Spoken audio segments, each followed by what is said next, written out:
Whether you are willing to admit it or not, Casca enjoyed it. Griffith saved Casca from getting her tunnels excavated when she was a little girl. Now he's the archaeologist leading the expedition into her cave system. The androgynous bird was once perching in his roost but decided to swoop down and put his pecker into this chick.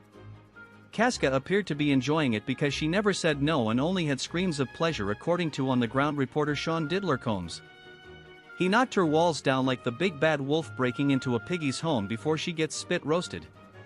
Not to be confused with Mr. Holmes from the show Holmes on Holmes, but in this scenario there was wood and she did get nailed.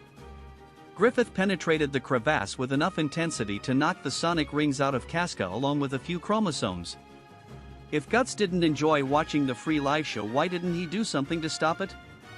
Everyone knows Griffith has the dog in him, and he just so happened to decide it was a good idea to put his dog into Casca's bun. Boys will be boys.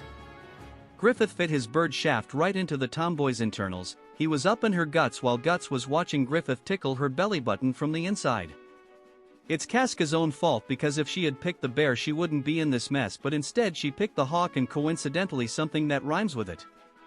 Casca was enjoying her NTR session with the masked-up femboy of her dreams, while Guts was sitting on a chair in the corner vigorously swinging his large sword until he couldn't feel his arm.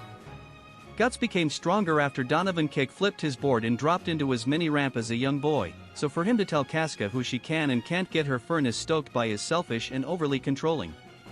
Casca got handled like Play-Doh while Griffith stretched her hole to the size of a halo. After he finished sloshing his straw inside her cup like a 7-Eleven slushie, he was even kind enough to toss her back to the streets where she belongs. The only reason Guts was mad is because Birdman didn't let Bro Eiffel Tower with him. After being inspired by Immortal Technique and Dancing with the Devils, Griffith knew what needed to be done if he wanted to earn his stripes for this gang, so he slid for his mystery block and powered up right inside of Casca's warp pipe.